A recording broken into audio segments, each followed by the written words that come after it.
How do you learn to speak English? In this video, we'll discuss 3 methods for learning to speak English that really work. But before we do, we first need to talk about how humans learn. This is important because if you have some basic understanding of how we learn, you'll be able to distinguish good learning methods from bad ones. So let's begin. The first thing you need to know is that there are 2 types of learning. The first type of learning is called explicit learning or conscious learning. This is the type of learning where the learner knows that he is learning something and also what is being learned. One example of explicit learning is studying grammar. When you listen to an English teacher explaining the past tense, you're learning English explicitly by consciously memorizing how to use the past tense. The second type of learning is called implicit learning or unconscious learning. In implicit learning, the learner doesn't know what is being learned. Oftentimes, he's not even aware that he's learning something. The learning happens unconsciously. One example of implicit learning is listening to a conversation in English. When you listen to a conversation, your main goal is not to learn English, but to understand the conversation. But by doing the activity, you're simultaneously learning English. You may not realize it, but you're learning many aspects of the English language, the sentence structure, the grammar, the vocabulary, and so on.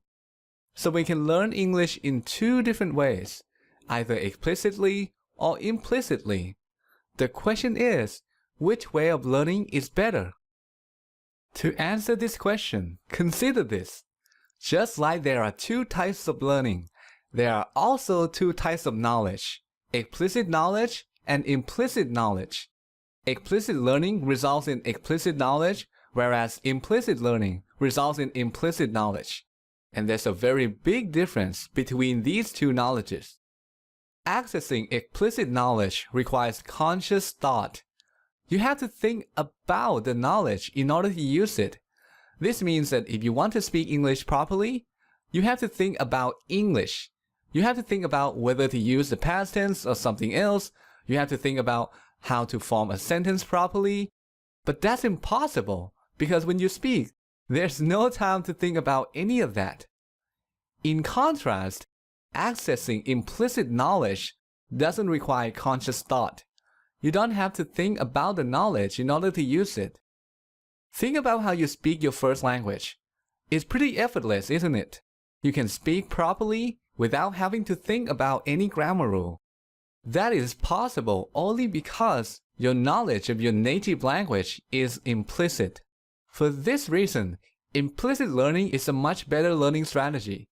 When you don't have to think about English, it frees up your mind so you can fully concentrate on expressing your thoughts and ideas. Unfortunately, many English students like to learn English in an explicit manner. Some of them spend time on YouTube watching videos about grammar.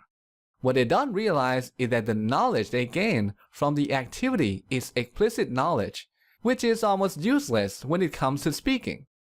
So let me share with you 3 methods for learning to speak English that really work. I'll give you an overview of them as well as their advantages and disadvantages. And at the end of this video, there'll be a link to a free resource where you can study each of these methods in detail. The first method is listening. Just listen to English as much as possible. An advantage of this method is that it's easy to do. You can do it while stuck in traffic, while exercising, while waiting in line, and so on.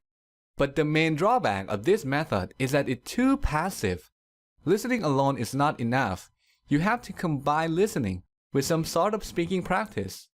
And that brings us to the next method, which is to use English speaking courses that teach English implicitly. Let's see how these courses work. Is there a cat? No, there is not cat. No, there isn't a cat. What is there? There is a dog. A dog. There's a dog.